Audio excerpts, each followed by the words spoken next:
Good afternoon. My name is David Klun, and I'm sitting outside in my backyard on this beautiful afternoon, unseasonably so in Buffalo, trying to take advantage of it.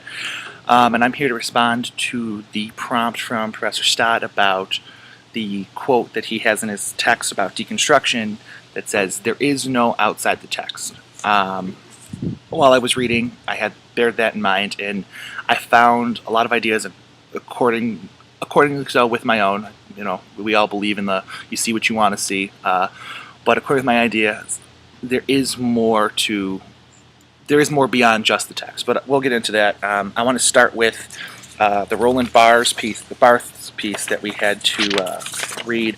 In the first paragraph, the last basically 2 lines, he says that writing is that neutral, composite, oblique space where our subject slips away, the negative where all identity is lost, starting with the very identity of the body writing.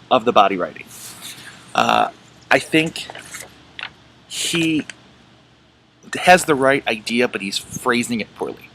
I think that this is how he sums it up in the end. I think, which I will summate my video on. He makes it sound like that language is not important, or that writing is a neutral thing, but it's not.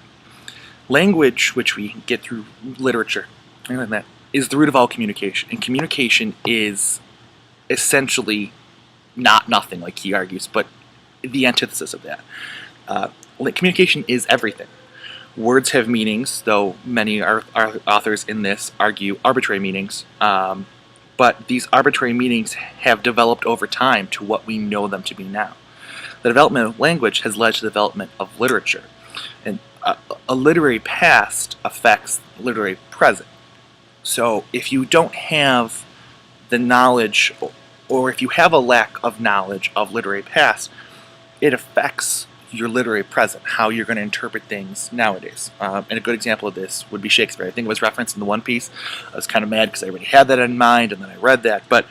And an example of this is Shakespeare, because not only has he influenced present day, which I'll get to, but he's also was influenced by his predecessors. So when he was writing his plays, he was writing about modern, monarchy events and modern day stories that he was portraying.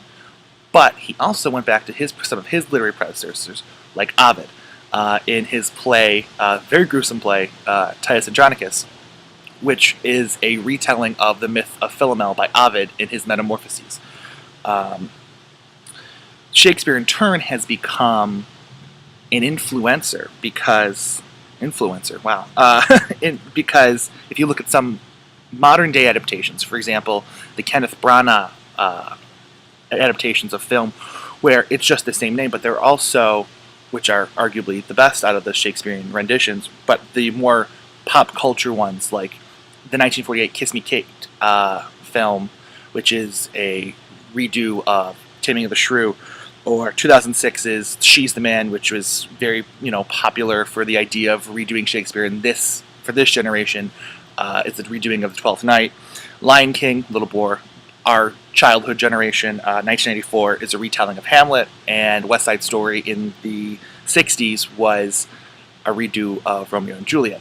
So all of these have taken their literary and historical past and brought them into modern day culture. If you didn't have that literary past, if these were texts, like let's say, for example, these were written out, if you're reading the script and you've never had any concept of Shakespeare, you would think these were brilliant, brand new ideas. But knowing Shakespearean history and Shakespearean past, you're looking at these and you're going, oh, this is a redo of Hamlet. It's still good, it's still quality, but it's a retelling of something that's already been told. So without this knowledge, all these thoughts and these ideas seem to be new, even though they're centuries old. This comes into the idea of repetition. Fry, I believe, mentioned music. Music, like literature, is both art, but it's also repetitive, which is why musical themes, like when you listen to music, there's only so much you can do with however many notes an instrument can play. So you see a lot of the same beats and rhythms that repeat over and over. This is a lot like literature. Fry argues like in mythology, and then Todorov argues stolen themes or ideas, because there's only a set idea or a set limit of plot lines that you can interchange and piece together to make plot lines. And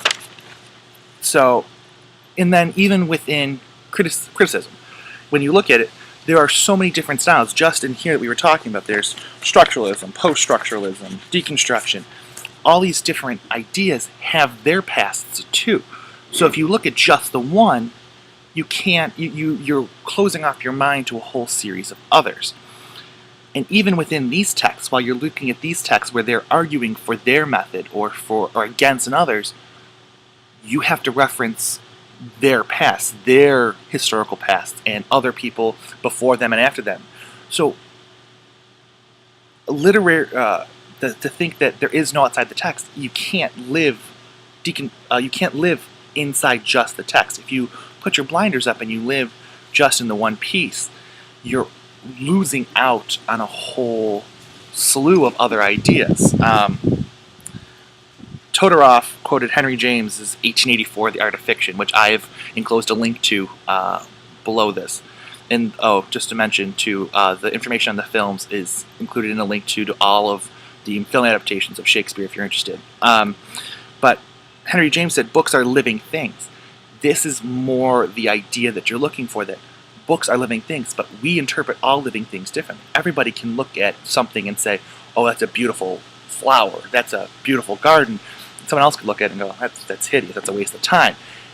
If you don't have your own opinions and your own things outside of just what you're examining, you're losing out on everything you could examine. So, in conclusion, though, I'm going to go back to Roland Barthes and go to the end of his piece, near the end, where he says, a text is made of multiple writings drawn from many cultures and entering into a mutual relations of dialogue, parody, contestation, but there is one place where this multiplicity is focused, and that place is the reader.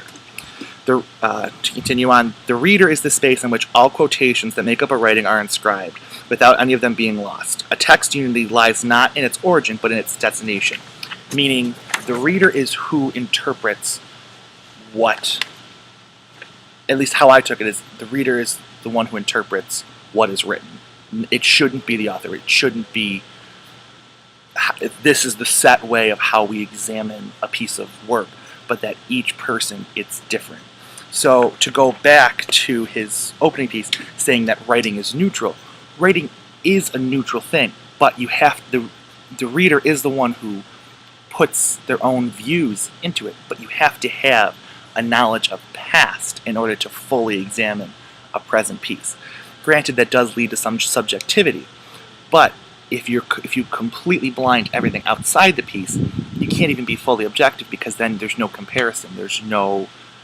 You don't have any knowledge then. You don't have any prior learning skills. So, in conclusion, Bard's statement that writing is neutral, our minds as humans do not become blank when we begin reading. We simply open them up more, inviting new information and new knowledge into a sort of neurological archive, which we, in doing so, we analyze it with the previous knowledge that's already there, and then passing judgment, fairly or not as that may be. So, to flat out say and to argue the statement, there is no outside the text, everything is outside the text. Reading any text requires outside information. Without the inside information, you can't fully understand even the text.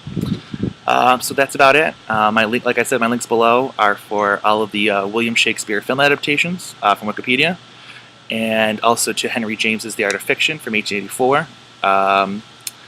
Go out, enjoy the rest of your day, and the rest of the weekend. Have a good one.